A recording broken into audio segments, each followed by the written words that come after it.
do what I do. You speak for us. We didn't ask you to speak. There's a lot of people who have immigrant descent who come and take positions, like Joy Reid, for instance, and so many others. They take up these positions and they speak on behalf of foundational Black Americans, and they misspeak and they don't properly represent us. And then on top of that, they're oftentimes more aligned with immigrants as opposed to foundational Black Americans. Shout out to Dre. Thank you so much. Slaves or whatever. I don't care. Ultimately, I am a foundational Black American. I was born here. No, you are a person of whatever country your people are from. Just because you were born here, you have a different culture. Shout out to Del Monte Green Beans. Just because you have you're born in the United States, that does not mean you're a foundational Black American. For instance, I can trace my roots back at minimum 300 years right here in the United States. So culturally, I'm foundational Black American, raised by two foundational Black Americans, born to a mother who is foundational Black American from Mississippi who picked cotton. And so there's a difference. It's like me, let's say I had a child,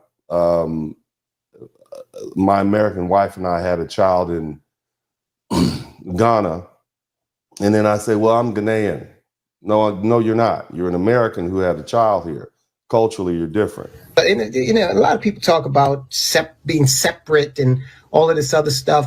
Well, look, you can do that now. Find yourself an island in South Pacific and just we're already separated. We're already separate. Go be separate. But most people don't even know how to feed themselves without a supermarket. So that's something that would break down very quickly. Now, these foundational Black Americans, the authority, whoever. I mean, I just want you to understand, these are people who are from apparently the Caribbean and Africa. They're literally on YouTube and they're speaking ill of Black people here in the United States. I want you to think about that. They're talking bad about all of our heroes. You know, they're these foundational Black Americans. All we did was add F foundational in front of Black American, which I think is a very good qualifier to that particular descriptive adjective. Shout out to Del Monte Green. Now we went from Ghana, now we in Jamaica. So again, these are the folks that come to the United States and tell us that their culture is superior. We don't have culture here in the United States, and you know how, you know, they're ready to go home and how great home is. This woman who basically lived back east as a Jamaican woman, she lived back east for however many years, and she returned to home to St. Anne, which is I guess we would call it a parish or a county that is between Montego Bay and Ocho Rios. And she was living there, enjoying her life, enjoying her retirement, a retiring nurse. And let's hear what happened to her as she went home.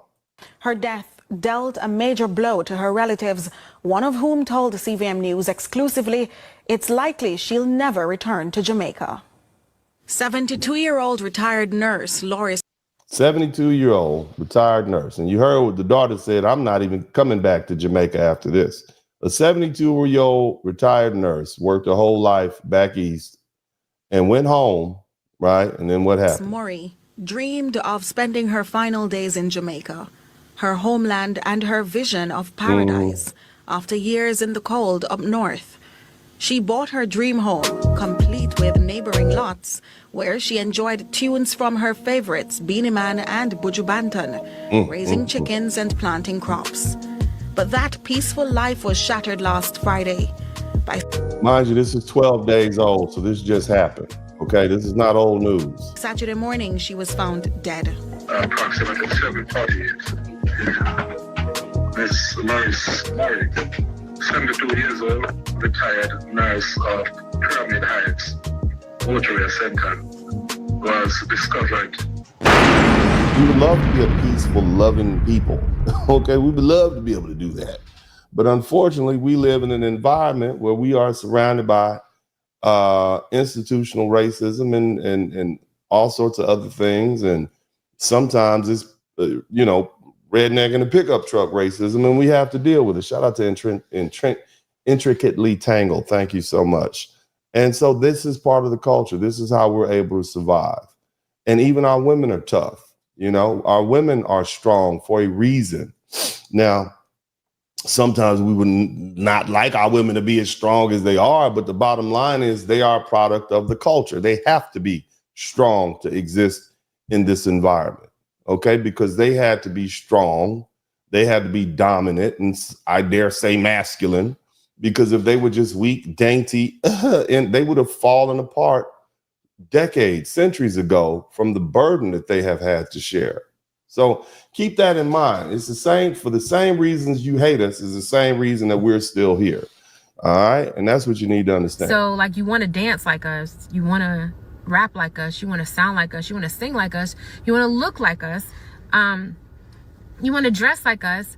But then when we want to have the conversation about who we are as a culture and what we're experiencing, all of a sudden you don't want to have the conversation. You're like, oh, it's too deep. I don't want to talk about that. I don't want to talk about that. Go into that. Too deep. So you want, it's like it's like somebody making, you know, spending all day to make a feast, right? And they spend weeks getting everything that they go to the farm and they pick all the food and they put all this work into making this food. And I ain't going to the farm, baby. I'm gonna go down to the grocery store. But go ahead. Beautiful. And then you just want to come to eat and then leave. You want to come to eat, you eat, and then you leave. You don't bring shit. You don't bring the cornbread, nothing. You don't even go down to the store and get a bottle of that Mad Dog 2020. You don't do anything like that. That's not helpful. Shout out to Mercer, Panama. Don't come with nothing. Some of y'all might say thank you, and then you want to leave. And then we say, wait, if you're going to be eating our feast, then you need to understand everything it took for us to have these things. Like, I don't want to talk about it. What's up? Welcome to the broadcast. This is Uncle D. People wash their ass in the tub, Kamala Harris. You were tuned in to Uncle D. This black man talk, pull up, homie, take a seat. Don't be a shadow watcher every day. You learn something, then you earn something. Let them know and drop some money in the plate. It's getting cold, ladies, talking ratchet. Lizard King here, grab your coat, zip your jacket. Keep quiet for a second, close your jaw. Attorney Spurling, this ain't pearly, know the law. Talking Constitution, pushing pins when he shooting, give him that. Masculinity, just for the record, sprinkle that. You can keep your cat, gotta cut it. Only cat he rubbing, gotta love it. I call it Molly Buddy. Gotta vote your interest, voting earns. Presidential, this is for the money that I earn. When you gon' learn, my people, that evil mixed with evil. No matter what you're doing, baby, this ain't equal. Sometimes when you're special, you get hated. The test is for the best, you're damn right, my people made it. Uncle D, Blizzard King, you been served, gotta notice. 9 black men out here know we winning, gotta hold it now. Uncle D, you been served, get your notice. 9 black men out here know we winning, gotta hold it now. Uncle D, you been served, get your notice. 9 black men out here know we winning, gotta hold it now. Uncle D, you been served, get your notice. 9 black men out here know we winning, gotta hold it now. Hey man, I'll do what I do. Somebody need to whip your ass. Get up and whip him, Sweets. Hey, don't be putting the money in my hand all rough. Take your ass out here. You buy you a Flowbee and cut your own damn hair from now on.